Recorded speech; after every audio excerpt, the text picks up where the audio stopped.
36 nəfər yararsız olduğu halda hərbi xidmətə çağırılıb.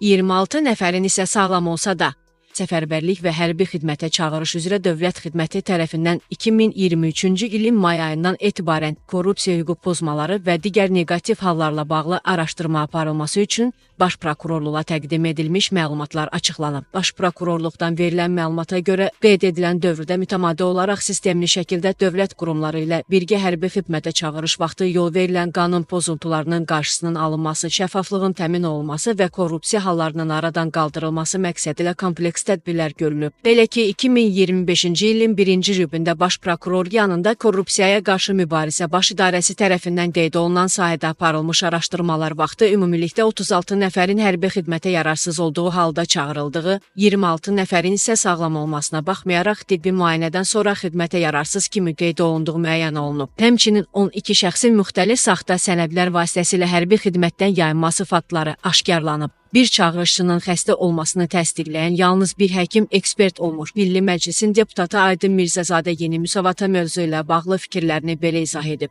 Hər çağırışda on minlərlə Azərbaycan gənci həkim komissiyasında keçir. Sağlam kimi, xəstədə xəstə kimi aydınlaşdırılır və sonraki addımlar atılır. Bugün Azərbaycanda hərbi xidmətə yararsız olan şəxslərlə bağlı həkim komissiyası tərəfindən müvafiq qərarlar verilir. Bununla belə Baş Prokuror yanında Korrupsiyaya qarşı mübarizə Baş İdarəsinin ortaya çıxardığı faktlar onu göstərir ki, görülən böyük bir işin qarşısında belə qanunazid addımlar da atılır. Hər iki hal qəbul edilməzdir.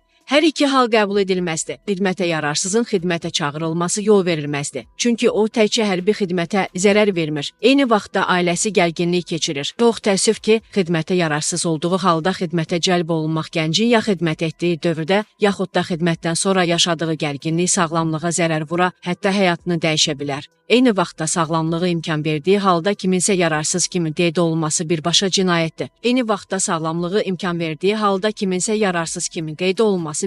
cinayətdir. Bununla bağlı qanunvericilikdə nəzərdə tutulmuş qaydada müvafiq tədbirlər görülməlidir.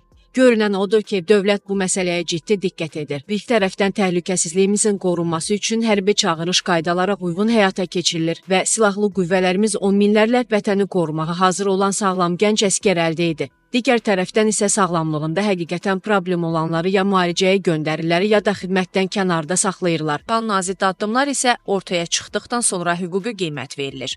Azərbaycan dövləti heç bir məlumatı cəmiyyətdən gizlətmir. Baş Prokuror yanında Korrupsiyaya qarşı mübarizə Baş İdarəsi tərəfindən aparılmış araşdırmaların nəticələrinin açıqlanması onu göstərir ki, bu məsələdə dövlətin mövqeyi qətidir və hər vaxt da belə olacaq.